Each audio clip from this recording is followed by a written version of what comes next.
Dios les bendiga, bienvenidos a este día viernes de estudio de la palabra del Señor. Hoy vamos a tener dos estudios, el mío y el de la pastora Edith, así que vamos a prepararnos para todo lo que el Señor tiene. Vamos a primero arrancar orando al Señor. Bendito Padre Celestial, te pedimos que tu presencia nos acompañe en este día en el que vamos a estudiar la palabra del Señor. Te pedimos que seas tú el que se mueve en medio nuestro y que tu presencia nos acompañe, abriendo nuestra mente para recibir todo lo que tú tienes para nosotros. Te lo pedimos y te damos gracias en el nombre de Cristo Jesús. Amén y amén.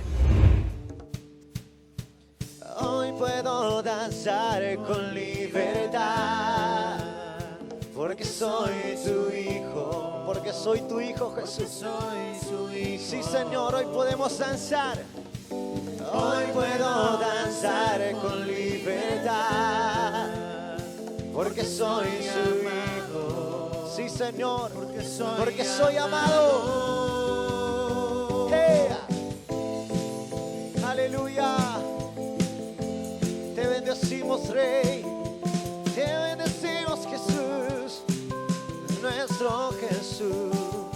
Podemos sentir tu gozo, podemos sentir tu río. Hay sanidad en las aguas, queremos danzar. Podemos sentir tu gozo, podemos sentir tu río. Y hay sanidad en las aguas, queremos danzar. Y hay libertad en la casa de Dios. Hay libertad en la casa de Dios. Hay libertad, sí, Señor. Hay libertad en tu casa. Hay libertad en la casa de Dios. Hay libertad en la casa de Dios. Hay libertad. Hay libertad. Podemos sentir tu gozo, podemos sentir tu río. Hay sanidad en las aguas, queremos danzar. Una vez más, podemos sentir tu gozo, podemos sentir tu río. Y hay sanidad en las aguas, queremos danzar. Y hay libertad en la casa de Dios. Hay libertad en la casa de Dios. Hay libertad. Hay libertad. Puedo danzar en la casa de Dios. Puedo danzar en la casa de Dios. Puedo danzar en la casa de Dios. Puedo danzar y disfrutar que soy su hijo, que soy su hijo. Somos libres por su sangre. Libres soy, que somos libres, que somos libres. Somos libres por su sangre. Libre soy, libre soy.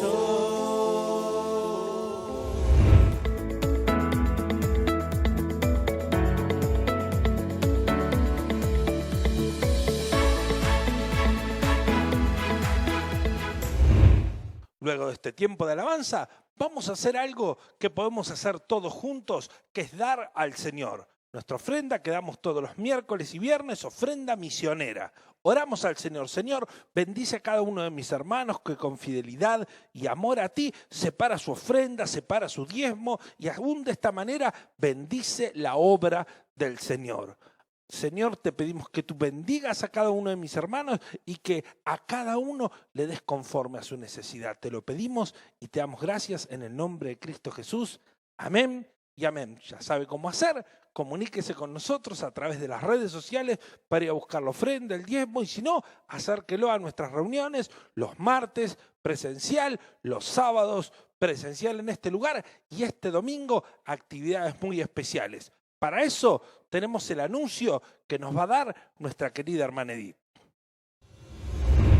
Muy bien, ahora llegó la hora de los anuncios y quiero que presten muchísima atención a los anuncios del día de la fecha que son muy importantes. Si bien estamos trabajando con los niños en el mes de agosto, el 15 vamos a tener Día del Niño, en toda la ciudad se están festejando las distintas escuelitas, el Día del Niño, hay obras de teatro. Bueno, estamos trabajando mucho con los niños, pero tenemos algo muy, pero muy especial. Domingo 8 de agosto, primer día de la iglesia presencial para todos los que anhelen estar en el tabernáculo para este día. Fecha 8 de agosto. Actividad Santa Cena y bautismo. ¿Cómo estaremos organizándolo? Por los protocolos.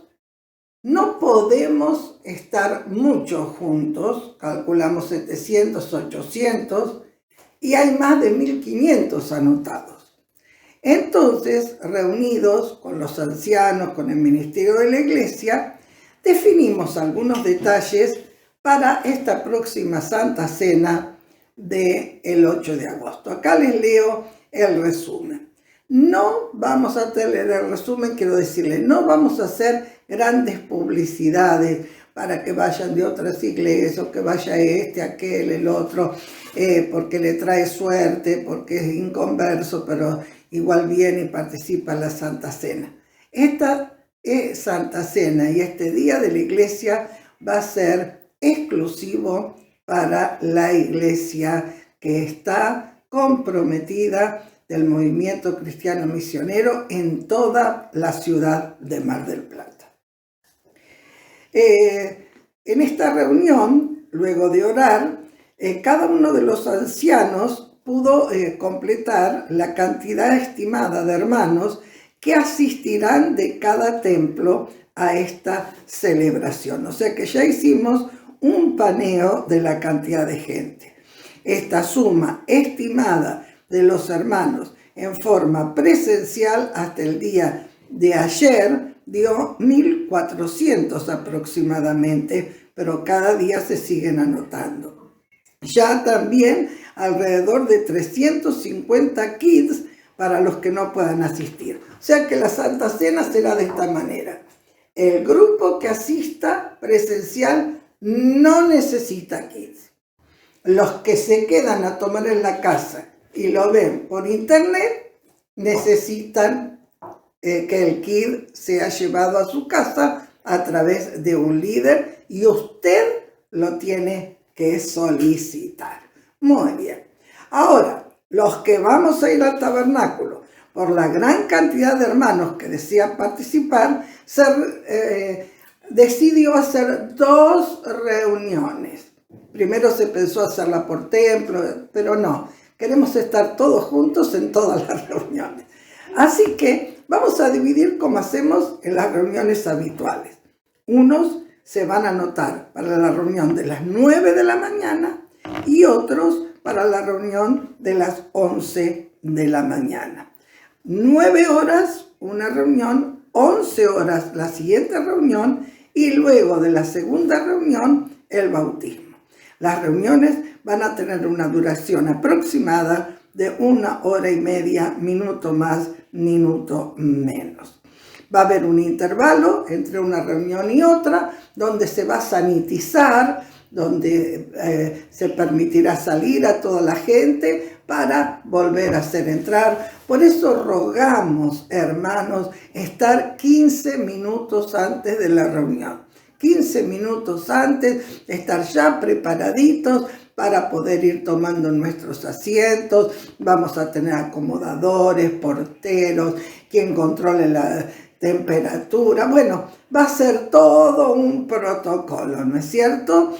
Así que esta difícil tarea de ir a la primera o a la segunda reunión estará a cargo de los líderes. Así que, como hace habitualmente en su lugar de reunión o en el templo, anótese a qué reunión va a ir. Aconsejamos que los que se bautizan vayan a la segunda reunión, pero no sabemos bien si alguno tiene que ir a la primera. Vamos a tener habilitado el quincho calentito, el comedor, vamos a tener esos lugares en el campamento para que esperen a la oración que se hará por el bautismo. Allí vamos a tener algo calentito, de cortesía, y bueno, y algo también para comer en el kiosco. Así que si tiene que ir a las 9 y se tiene que quedar hasta el bautismo, no hay problema. Tenemos mucho lugar en el campamento donde ustedes pueden estar al resguardo, calentitos, etc. Queremos tener comunión con todos los hermanos, con todos los barrios, y rogamos puntualidad, por favor, eso sí, esta vez tenemos que ser muy puntuales. Hablando del bautismo, va a haber una charla este próximo sábado, 18 horas en el templo, y quédese tranquilo que los baños del campamento van a estar habilitados solamente como cambiadores, como cambiadores con el protocolo. Todos los que se van a bautizar tienen que llevar una planilla que su líder le va a dar, firmada con su nombre y apellido, que la va a entregar dando su consentimiento para que lo bautice.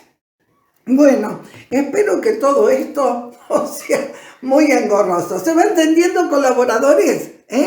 O me anoto para presencial o me anoto para el kit, pero me tengo que anotar.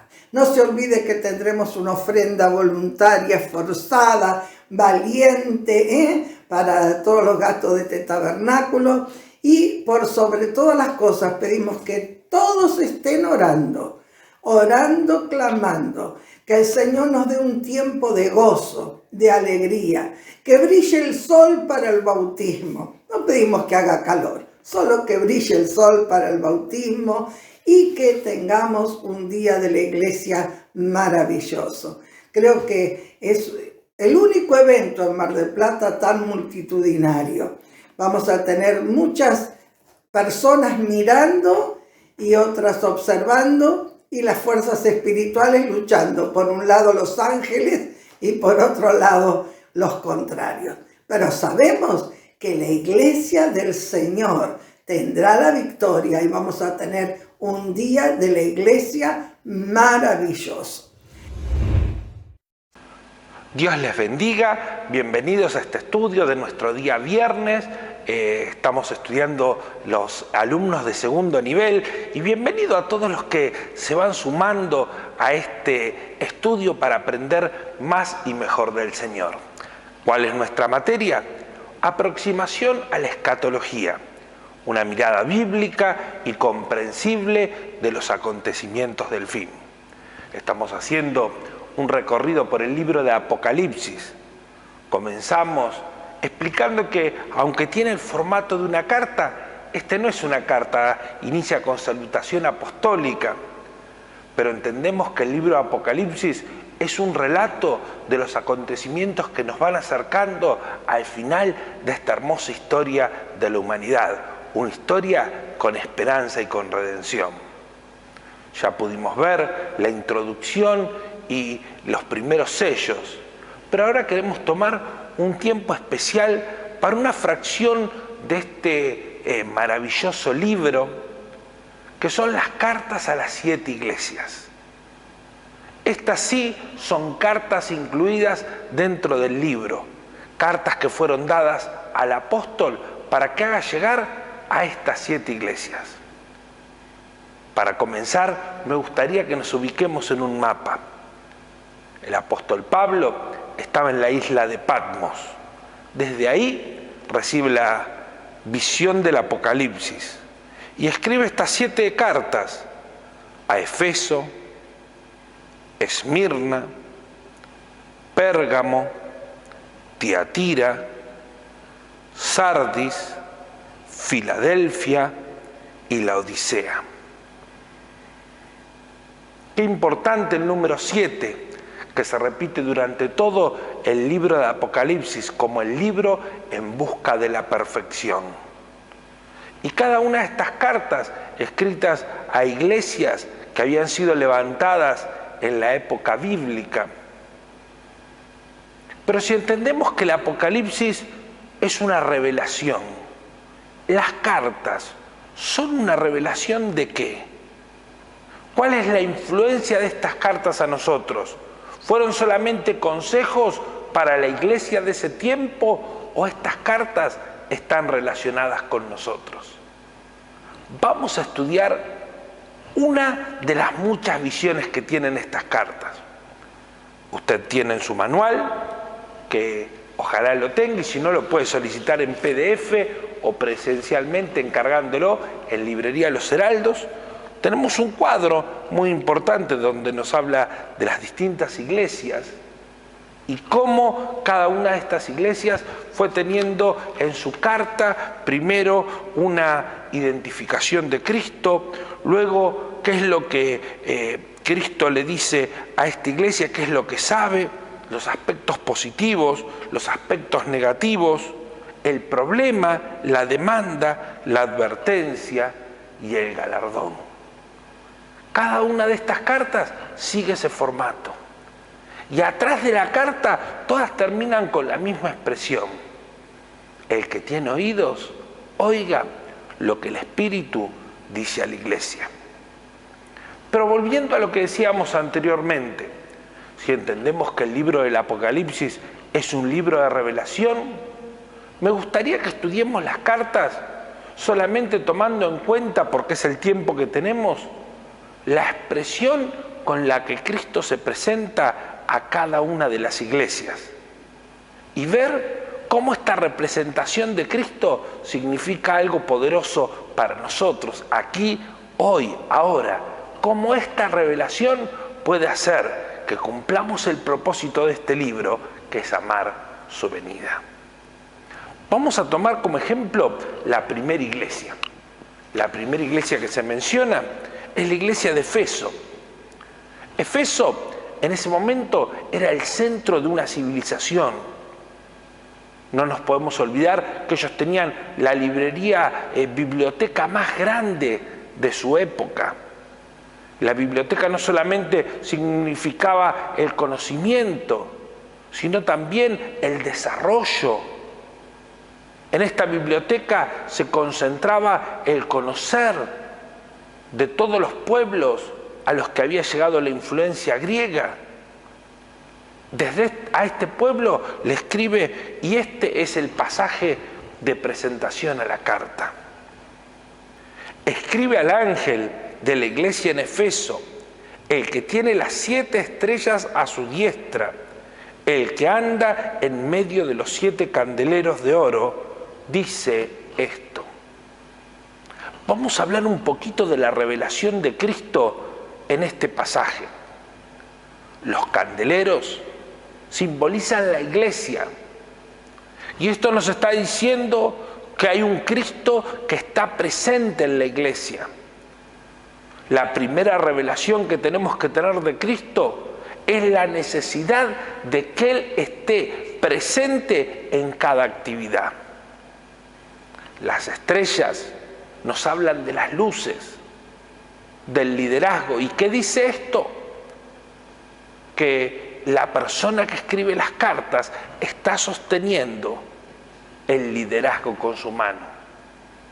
Un liderazgo sostenido por la mano de Cristo, combinado con una iglesia en la que las llamas están encendidas y Cristo está pasando en medio de ella, es la iglesia que va a triunfar.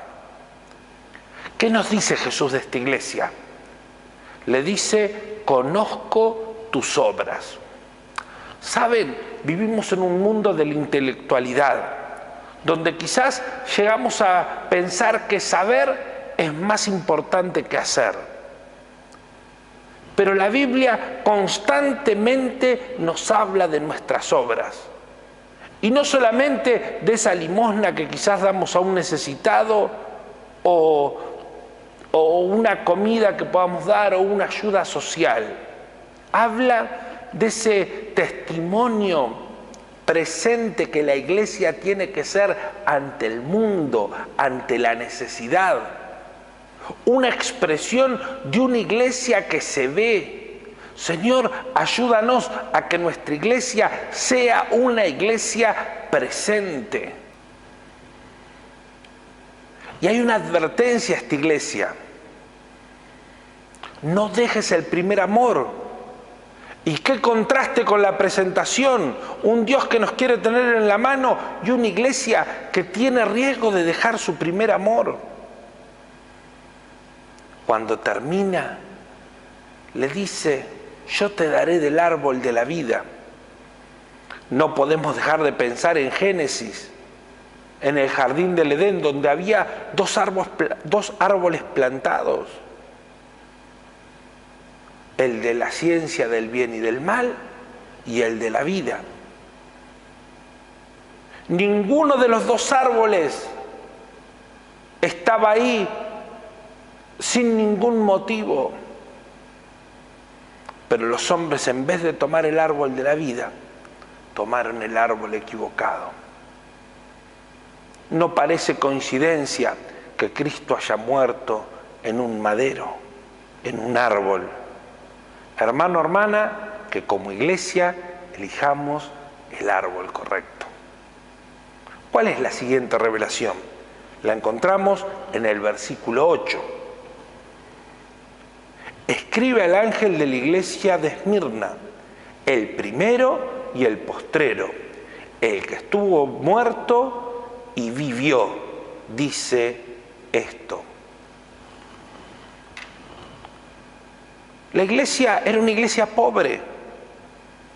Era una iglesia que estaba situada en uno de los lugares más conflictivos del Imperio Romano. Había sido devastada por el paso de distintos ejércitos. Y realmente sufrieron necesidad. Era un lugar donde la necesidad seguramente era palpable. Pero Jesús le dice: sin embargo, tú eres rico. Y este es el segundo tipo de iglesia. Una iglesia que, a pesar de que ha pasado por la lucha, por la prueba, por la necesidad, sabe que tiene riqueza espiritual, que es tener a Cristo. Y mire lo que dice el primer pedazo del pasaje. Dice: yo soy el primero y yo soy el postrero. Aunque Jesús se reveló a nosotros allí en Belén, en un establo, no empezó su vida ahí. Juan lo describe tan claro: en el principio era el Verbo y el Verbo era con Dios y el Verbo era Dios. Jesús es el que estaba desde el principio uniendo y haciendo posible a través de él todas las cosas. Y es el que va a estar al último momento intercediendo por nosotros. Él es el que nunca va a terminar. ¿Y qué más es lo que dice? El que estuvo muerto y ahora estoy vivo. Fíjese que la realidad del ser humano es al revés. Primero estamos vivos y después estamos muertos. Pero Él nunca estuvo muerto. Él estuvo solamente en esa tumba para pagar por vos y por mí, pero luego volvió a la vida. Volvió a la vida para levantarnos juntamente a vos y a mí. Y esa es la esperanza de la iglesia que está luchando, la esperanza de la iglesia que se encuentra en crisis, la esperanza de la iglesia que se encuentra en persecución y en necesidad. Es saber que el Cristo que murió también resucitó. Y si con Él morimos, vivimos juntamente con Él. ¿Cuál es el siguiente pasaje? Es el de la iglesia de Pérgamo. Pérgamo no dejaba de ser una ciudad importante. Llegó a tener una librería con 200.000 pergaminos. ¿Y qué eran los pergaminos? Era lo que había reemplazado los papiros. Los papiros eran rollos de conocimiento que estaban hechos de caña. Pero cuando en Pérgamo se crean los pergaminos que eran de cuero de oveja, estos tenían más durabilidad, hacían el conocimiento más permanente y había un orgullo en ellos por esto. Pero mire lo que les dice el Señor. escribe al ángel de la iglesia de Pérgamo, el que tiene la espada aguda de 2 filos, dice esto. Ellos vivían en un lugar donde Satanás había establecido su trono. La iglesia de Pérgamo representa la iglesia en la que el enemigo ha tomado su lugar, porque ha habido pecado, porque ha habido malversación, porque ha habido autoritarismo. Iglesias donde el Señor ha salido del centro y las mismas personas de la iglesia le han dado lugar al diablo. Pero déjeme decirle algo. La revelación de Jesús para la iglesia de Pérgamo es un Jesús con una espada desenvainada de doble filo. Y la espada nos habla de cortar, de sacar lo que nos sirve. Jesús tiene que revelarse a la iglesia también como una espada poderosa. Jesús le recrimina a la iglesia de Pérgamo que tenía dentro de la iglesia a algunos que buscaban otras cosas distintas. Hermano, hermana, qué peligroso es pretender que la iglesia sea tolerante con la falsa doctrina, con lo que no es el evangelio verdadero. Y vivimos en una sociedad tan políticamente correcta que quizás en algún momento nos cuesta levantarnos contra lo que es incorrecto, contra lo que está mal, contra lo que está fallido. Pero déjeme decirle algo, hermano. Usted y yo tenemos que tener a este Cristo con espada desenvainada, espada de doble filo que corta hasta las coyunturas y los tuétanos. Y la Biblia es tan clara y nos dice, es mejor entrar sin un ojo, es mejor entrar sin una mano. Hermano, hermana, que no nos acostumbremos a vivir con lo que nos sirve, que aprendamos a vivir con la espada de Cristo con nosotros. Si nos vamos a enfrentar a luchas espirituales, necesitamos tener la espada del Espíritu, que es la palabra de Dios. La siguiente iglesia que se menciona es Tiatira. Leamos lo que el Señor dice. Y escribe al ángel de la iglesia en Tiatira, el Hijo de Dios, el que tiene ojos como llamas de fuego y pies semejantes al bronce bruñido, dice esto. Esta era una iglesia que abundaba en obras buenas, a la que Jesús reconoce. Pero todavía tenía entremetido entre ellos alguna mujer que estaba haciendo lío. Pero miren la revelación que ellos tienen. La primera, hijo de Dios. Y como hijo, heredero. Hermano, hermana, esta es nuestra condición. Nosotros hemos sido llamados hijos de Dios y por lo tanto herederos de sus promesas. No puede haber una iglesia solamente de siervos, solamente de discípulos, solamente de seguidores, solamente de multitud. Tiene que ser una iglesia de hijos, nacidos del Espíritu. Porque esto es lo que nos hace hijos de Dios, no el conocimiento, no simplemente la revelación, sino nuestro compromiso con la familia de Dios. Pero esto no termina ahí. ¿Qué más nos dice? Nos dice ojos como de fuego. Constantemente en la Biblia se nos muestra el fuego como ente de limpieza, de purificación. El Señor nos mira y su mirada hacia nosotros es una mirada de fuego consumidor. No para destruirnos, sino para quemar en nosotros lo que nos sirve. Y no deja de venir a mi mente el llamamiento de Isaías, donde el ángel toma el carbón encendido, pero solo puede quemar lo que Isaías reconoce que es malo en él. Él dijo, yo soy hombre inmundo, de labios inmundos. El ángel no tocó en otro lugar que no fue el lugar que él reconoció. Termina diciendo pies de bronce bruñido.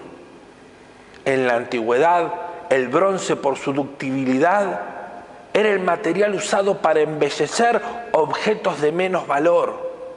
Se cubría madera, se cubría piedra. Hermano, hermana, quizás en nosotros no haya belleza natural, pero la obra de Cristo produce en nosotros una nueva belleza, una belleza que viene del cielo. No solamente para lucirnos, sino para que nosotros seamos testimonio de su reino. El bronce bruñido reflejaba la luz. Hermano, hermana, esta cobertura que viene cuando Dios está en nosotros, cuando Él cubre completamente nuestro ser, refleja con más intensidad la luz de Cristo. ¿Cuál es el mensaje que sigue? Ya pasamos al capítulo número 3, el mensaje a Sardis. Escribe al ángel de la iglesia en Sardis, el que tiene los 7 espíritus de Dios y las 7 estrellas, dice esto: yo conozco tus obras, que tienes nombre, que vives y estás muerto. Hermano, hermana, una iglesia sin el Espíritu de Dios está muerta. No estamos hablando de muerte en pecados como estábamos antes de conocer a Cristo. Pero los espíritus de Dios nos hablan de los dones y de los ministerios y de las gracias, los regalos que Dios nos ha dado para que la iglesia esté en funcionamiento. Dios no solamente viene a la iglesia para sanarnos una enfermedad, sino que viene para darnos de Él a nosotros. Amor, gozo, paz, paciencia, benignidad, bondad, fe, mansedumbre y templanza como primeros frutos.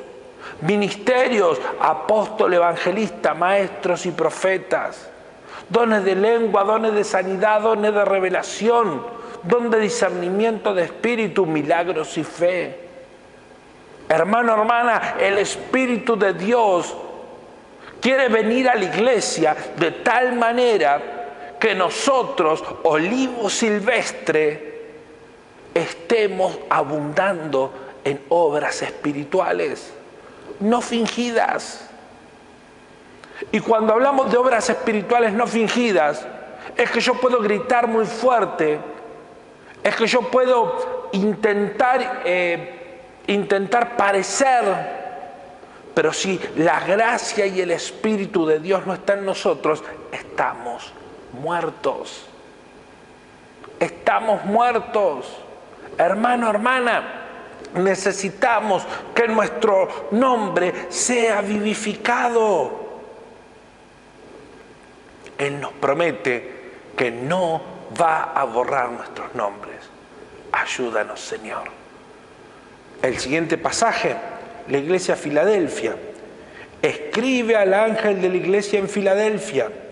Esto dice el santo, el verdadero, el que tiene la llave de David, el que abre y ninguno cierra, y cierra y ninguno abre. La iglesia de Filadelfia es la única iglesia a la que el Señor no la reclama por una falta o pecado. Pero no se confunda, esto no quiere decir que no tenían necesidad. Cuando la Biblia habla del rey David, nos está hablando de reino. Todo el tiempo nos está haciendo referencia al rey que conquistó, que amplió, que llevó el Estado de Israel, que llevó a Israel a su mayor apogeo, a su mayor momento de gloria. El reino de los cielos tiene que manifestarse a través de nosotros, y el único que puede abrir y el único que puede cerrar es el Señor. Pero en esto también nos habla del principio de autoridad. Él es el único que puede abrir las puertas que están cerradas. Y ninguno va a poder abrir una puerta que Él ya cerró. ¿Cuántas veces hemos escuchado, vamos a abrir las puertas del cielo a patadas? Hermano, hermana, está en nosotros entender que la voluntad de Dios está sobre nuestros deseos y sobre nuestra voluntad. Él quiere revelarse a nosotros como el Dios Todopoderoso. Por último, llegamos al mensaje de la iglesia de la Odisea. Hermano, hermana, no importa tanto lo que usted y yo pensemos de nosotros mismos. Lo que importa es lo que el Señor piensa de nosotros. La Odisea había llegado a desconformar a Dios. Por alguna razón no había alcanzado a saciar el deseo de Dios. Y le dice que no es frío ni es caliente, sino que es tibio, que está en el medio. Y le da la advertencia: ten cuidado, puedo vomitarte. Pero ¿cómo se nos revela el Señor? Escribe al ángel de la iglesia de la Odisea: he aquí el amén, el testigo fiel y verdadero, el principio de la creación de Dios, dice esto. La primera expresión que aparece: he aquí el amén. He aquí el cumplimiento de todo. He aquí la máxima expresión del amor de Dios hacia nosotros. Hermano, hermana, no hay nada más importante en la iglesia que Cristo. No hay nada más importante en la iglesia que nuestra relación con Él, que nuestra comunión con Él. Ningún pastor, ningún proyecto, ningún título, nada es mayor que lo que Dios tiene para nosotros. Él es el amén. Pero si esto no fuera suficiente, Él dice que Él es el fiel y es el verdadero. Fiel a su promesa de que si nosotros dejamos la tibieza, si nosotros dejamos el estar fríos, Él nos va a abrir los brazos y nos va a recibir. Y Él es el verdadero, Él no nos miente, el que viene a Él no le echa fuera. Él es el principio de la creación. ¿Y cuál es el principio de la creación? Un Dios buscando comunión con un ser humano que una y otra vez le ha fallado, pero Él también es el amén, es la conclusión de esa creación, porque el hombre redimido es el hombre, es la mujer que Dios quiere para sí. Algunos han dicho que las cartas a las iglesias cuentan las diferentes etapas que va a ir pasando la iglesia hasta el fin. Yo no entiendo que esto sea así. Pero si hay algo que yo entiendo es cómo todas estas cartas terminan. El que tiene oídos para oír, oiga lo que el Espíritu dice a la iglesia. Hermano, hermana, cada una de estas revelaciones es Cristo revelándose a tu vida y a mi vida. Y si están puestas en el libro de Apocalipsis es porque son revelación para este tiempo. Dios quiere una iglesia que experimente la presencia de Cristo. Dios quiere una iglesia que haya conocido los espíritus de Dios. Quiere una iglesia con la espada. Quiere una iglesia con el amén. Quiere una iglesia que preste atención y que escuche. Porque al final van a sonar las trompetas. Se van a abrir los sellos y el que esté preparado, va a ascender con el Señor. Pero de eso vamos a seguir hablando en la próxima clase. Hasta aquí quería llegar despidiéndome y diciéndoles que el Señor les bendiga. Lea el cuadro que tenemos ahí en el manual y que todo esto complete su conocimiento de Dios. Dios te bendiga.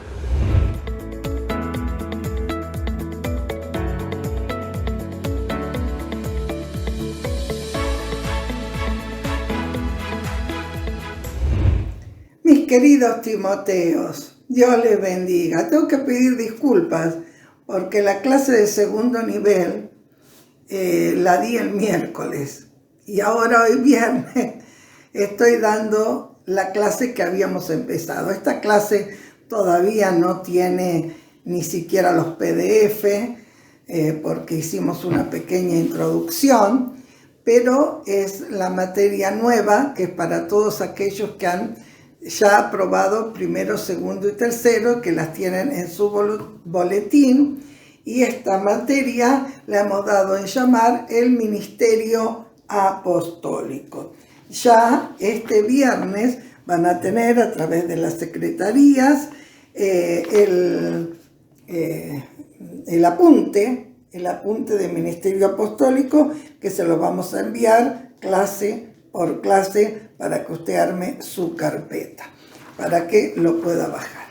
En primer lugar, en esta primera hoja tenemos los 8 ítems o los 8 capítulos del ministerio apostólico. Lo dimos en abril y mayo del 2010, pero ahora vamos a poner el 2021. Después de 11 años hemos vuelto a repasar todo y realmente es importantísimo y muy bueno que lo tengamos en cuenta, porque hoy hay apóstoles como gramilla por todos lados. El ministerio apostólico se ha desvirtuado de alguna manera y hoy cualquiera lo unge o se autounge y denomina apóstol, profeta, cuando esto es un ministerio que es parte de la iglesia.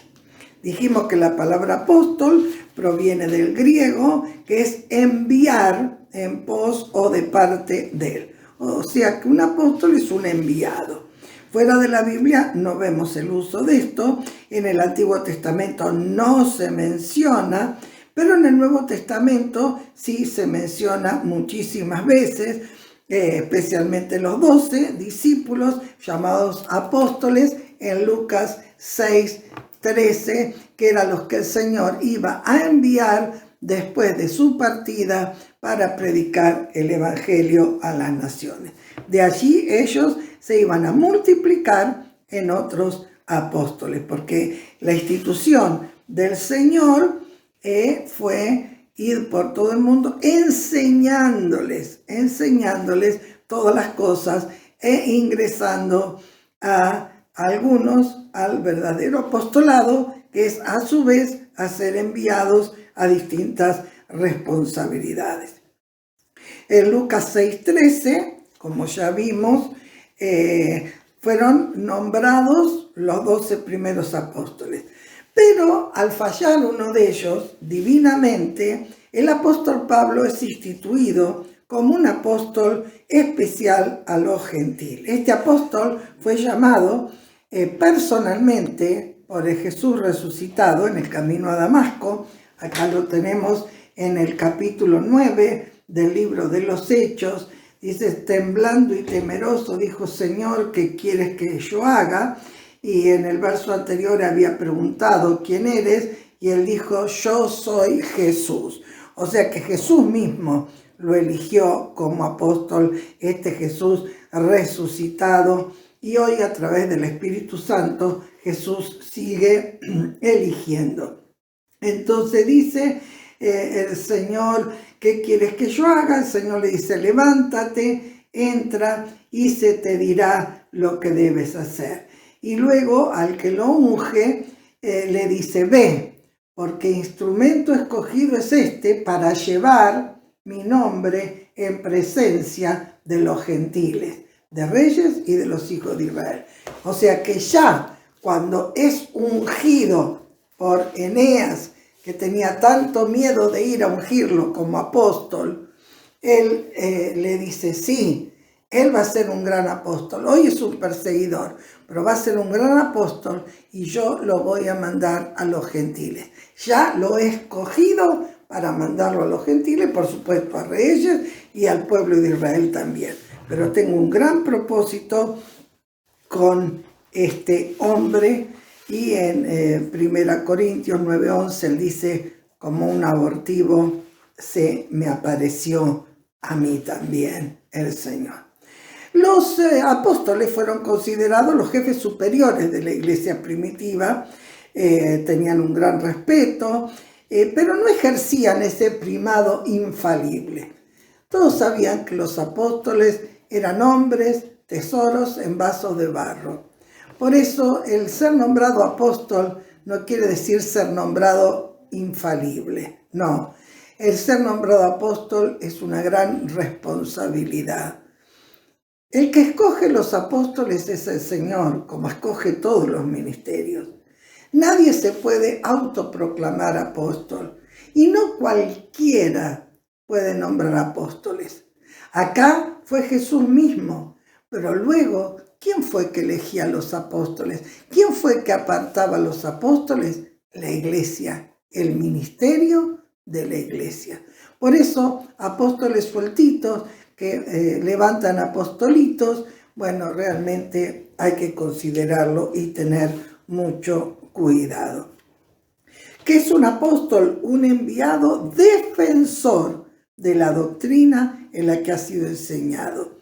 Por eso en el libro de los Hechos tenemos no solo los 12 apóstoles de Jesús, sino cantidad de apóstoles. ¿Cuántos aprendieron los nombres de los apóstoles de memoria? ¿Se acuerda que le dije el otro día que sería lindo que los tuviéramos en mente? ¿Cuál es el que se nombra siempre primero? Muy bien, Pedro. Siempre en la lista de los apóstoles, el apóstol Pedro primero. ¿Era infalible? Negó a Jesús 3 veces. ¿Era dócil? No, porque muchas veces dudó, se rebeló, etc. Pero fue un hombre escogido por Dios, que Dios lo transformó, que le tuvo que preguntar 3 veces, Pedro, ¿me amas? Apacienta mis ovejas, apacienta mis corderos. La señal de tu apostolado no va a ser tu vida tan perfecta, sino va a ser que tú vas a poder ser un gran pastor. Y realmente el apóstol Pedro fue un gran pastor, obispo, apóstol de la iglesia primitiva. Y del último, sí, siempre nos acordamos del último. ¿Quién era el último? ¿Adivinaste? Judas, el Iscariote, último en la lista y el primero en ser eliminado. Esto no fue los últimos, eran los primeros. Este fue el último, fue eliminado. Y luego estaba Andrés, hermano de Pedro. De todos ellos vamos a hablar y vamos a estudiar en este curso que estamos dando sobre el ministerio apostólico. Juan, el hijo de Zebedeo, y su hermano, el otro hijo de Zebedeo, Santiago o Jacobo. Felipe, al que lo trajo Andrés. Bartolomé, Tomás, Mateo o Leví, Simón el cananeo, Judas o Tadeo, el otro nombre, y Santiago, el hijo de Alfeo. 12 apóstoles. Estos 12 apóstoles, este número 12, está a través de toda la Escritura y tiene un gran simbolismo de gobierno. Los primeros en ser elegidos como gobierno en Israel fueron las 12 tribus. ¿Se acuerdan? Que estaban las 12 tribus de Israel, que cada una de ellas era distinta, pero todas pertenecían al mismo pueblo. Cada uno con su estandarte, con su líder al frente, con su propósito particular. Estaba la tribu de los levitas, estaba la tribu de Judá. Por decir 2 tribus bien opuestas.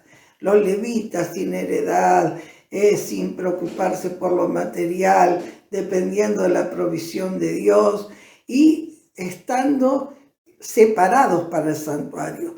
Y los de Judá, que eran los primeros en ir con la bandera al frente de batalla. Cada uno con su responsabilidad. También esas 12 tribus se mantuvieron durante todo el Antiguo Testamento, dividido también en los 2 reinos, pero las 12 tribus. También hubo 12 hijos de Abraham que tuvo Ismael, que también formaron 12 tribus. Sí, 12 tribus árabes, 12 tribus del pueblo que se constituyó en enemigo de Israel. Es muy significativo esto, pero no nos vamos a detener en ese número 12, porque si no vamos a aparecer en G12. Y eso de G12 es una cosa que no tiene que ver de ninguna manera con aquellas bases bíblicas que en este momento estamos viendo. Estos 12 apóstoles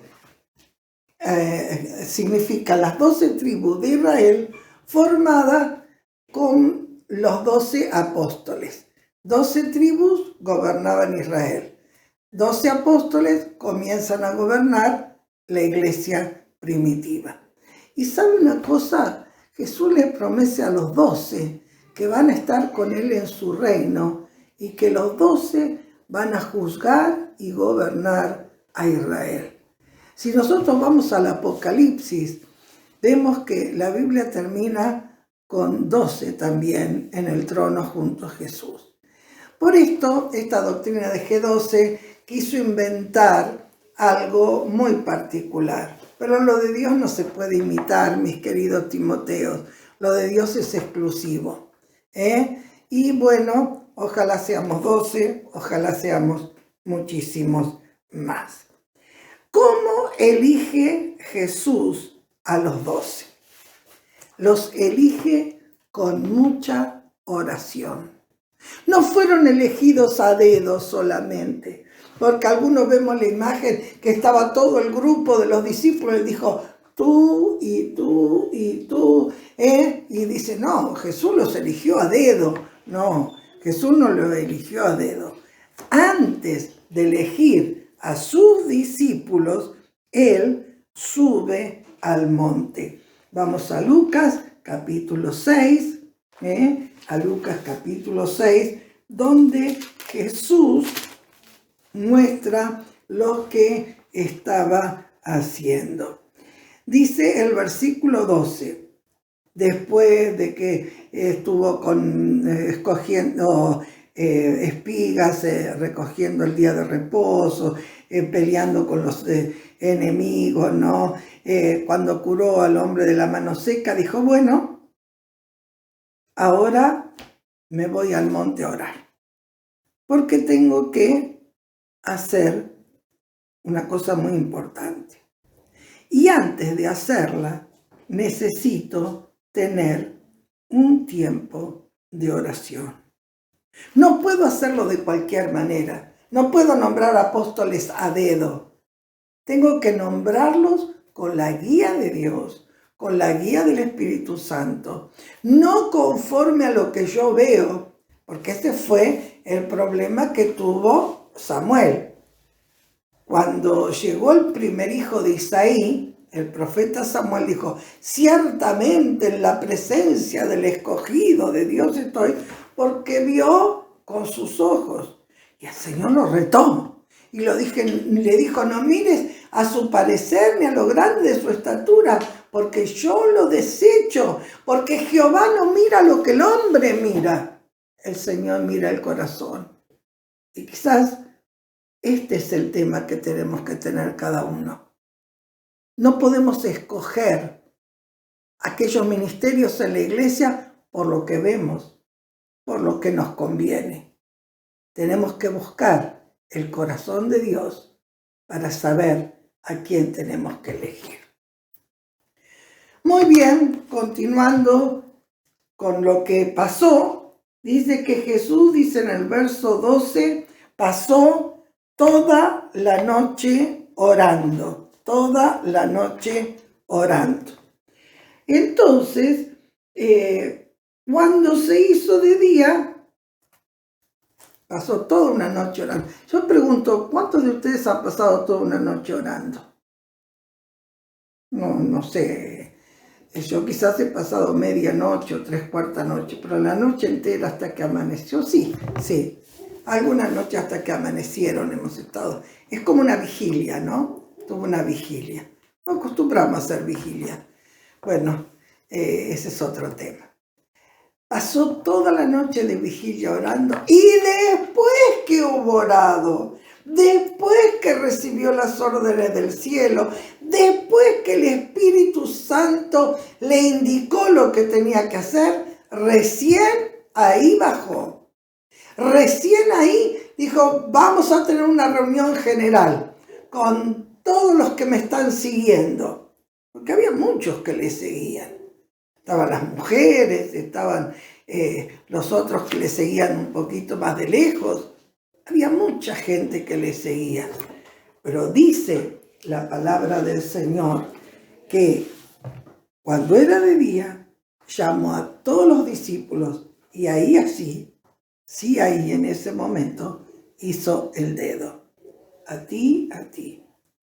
Y ahí viene donde dice que escogió a los 12, los cuales también llamó apóstoles.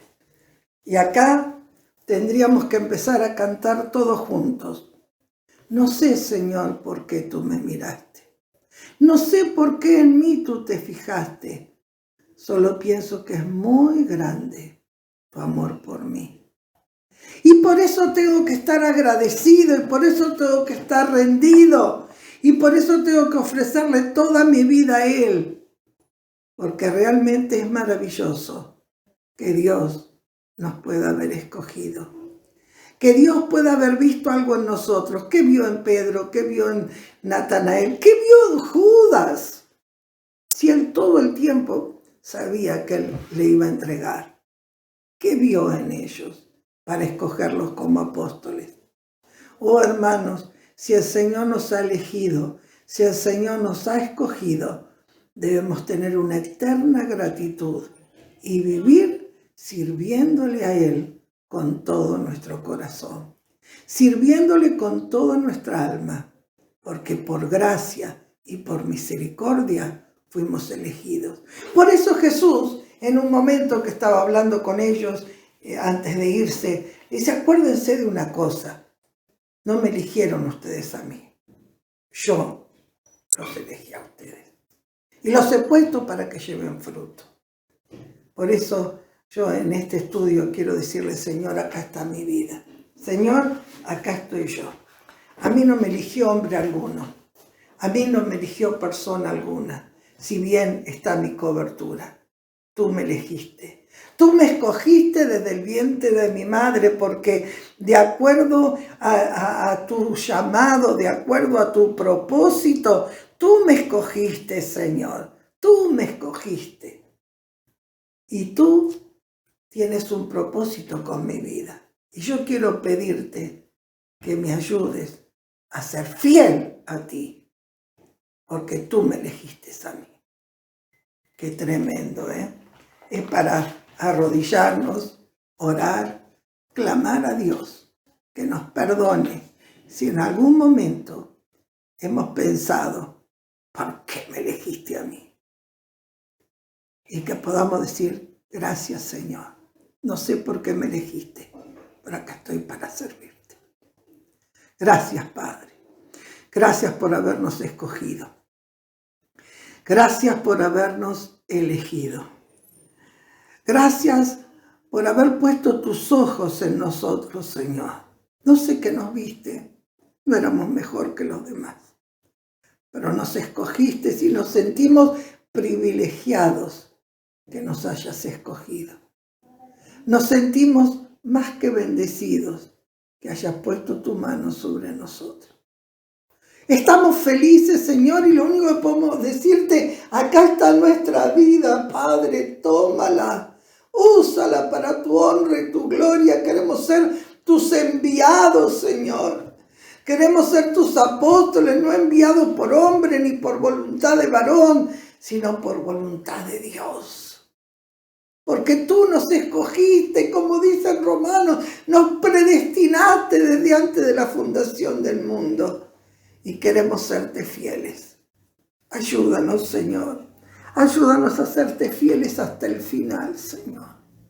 Ayúdanos a cumplir nuestro apostolado como tú lo anhelas. Gracias, Señor. Amén y amén. Gloria a Dios, qué fuerte esta palabra, ¿eh? es para meditar y para seguir orando. Dios te bendiga. Hasta el próximo estudio. Hasta aquí llega el estudio del día de hoy. Vamos a reencontrarnos el sábado para la reunión de jóvenes presencial, el domingo en el campamento. No olvide anotarse. Y recuerde que cada uno de los manuales los puede pedir a través de las redes sociales en PDF, o si no, se acerca encargándolo previamente a retirarlo por librería Los Heraldos. Amén. Oramos al Señor. Bendito Padre Celestial, gracias por este tiempo de estudio, por lo que tú nos has hablado. Te pedimos que nos bendigas y que sea tu presencia con nosotros. En el nombre de Cristo Jesús. Amén y amén. Hermano, hermana, que el Señor le bendiga.